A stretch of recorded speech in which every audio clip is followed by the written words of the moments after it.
You're listening to Your Win-Win Teacher Business, a podcast for teacher authors who want to make a big impact in the world for teachers and students and have fun doing it.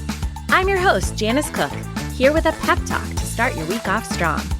Some seasons of running a business feel hard and sticky, but it shouldn't feel like that all the time. Let's make your business a win-win together. Welcome back to Your Win-Win Teacher Business. In episode 49, I'm sharing some thoughts on batching because sometimes batching is a win-win as a business owner, and sometimes it turns into a struggle bus situation.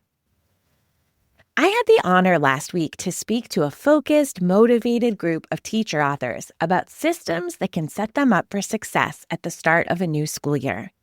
We talked about communication, we talked about how schedules relate to our goals, and we talked a lot about SOPs.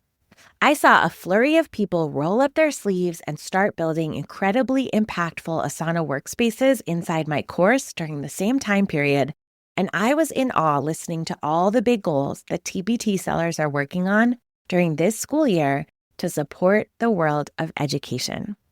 If you ever have a space you'd like me to come deliver a training inside, please know you can reach out in the contact form on my website. I'll leave that link for you in the show notes. I wanted to mention these SOPs right at the start of this conversation when we talk about batching, because I think we often talk about these two topics separately. An SOP is a standard operating procedure. It's a list of all the details and steps that should be accomplished every time that type of event happens inside your unique business. It's a place where all the preferences, links, logins, and passwords are all gathered into one place so the task can be done efficiently, effectively, and with consistent quality each and every time.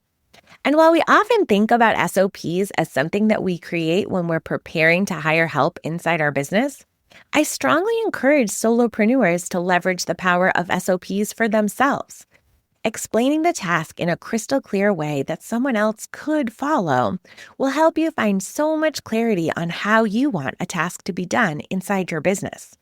And when you follow your own SOP, the task will feel lighter and easier to accomplish. You might even find that you don't need to hire it out at all once you've made a proper SOP, and you'll likely see a higher level of quality when attacking the task using an SOP. So batching is a win-win strategy for me. It's a tactic I use inside my own business frequently. Let's talk about good, better, best for a moment and explore a scenario where batching feels like a win-win. Good would be writing a task on your list on Monday to write a blog post. You know you need to do it. You know it's time, you have space, you know how long it takes, and so you write the task in your paper planner or on your Asana calendar. On Monday, I'm going to write a blog post. Better would be having that task include an SOP with your keyword research, your planning outlines, PD resources about blogging, and a step-by-step checklist on how to write a strategic blog post for your unique brand.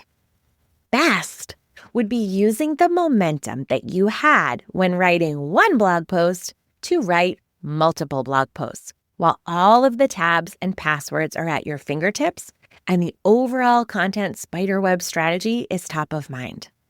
All of those strategies get the blog post done. But as you write more blog posts, your systems improve over time.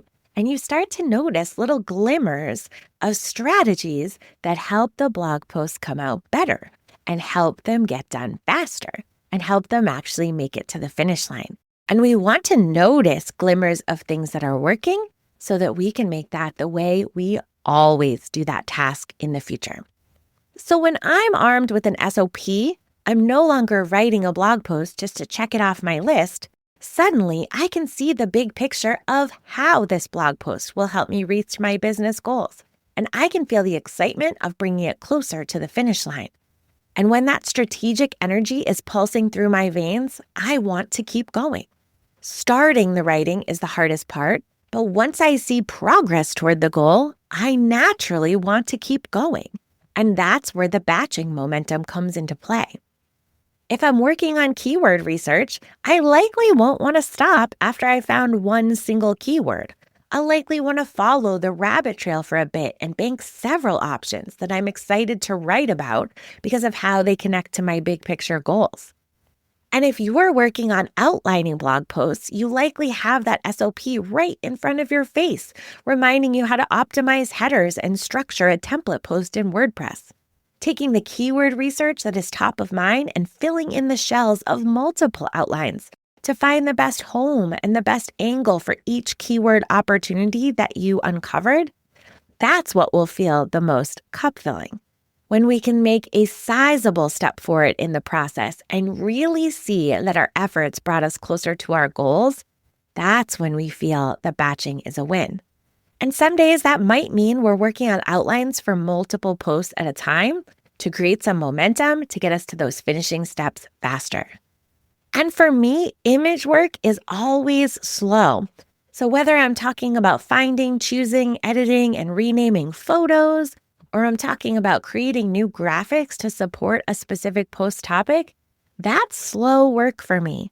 So if I've got Canva open and I'm in a groove, it will feel best to me to prep images for as many blog posts as I can, compress them all, upload them all, file them all neatly, and do it all as a batch.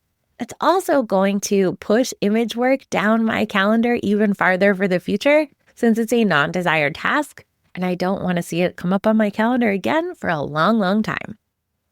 We waste so much time inside our teacher businesses opening and closing the same documents, spreadsheets, and tabs, and looking for the same assets. But when we have an SOP in front of us, we can get curious about the most efficient way to accomplish the task that works with the way our energy and creativity want to flow. After all, batching isn't about blogging or creating products exactly the same way as another teacher seller.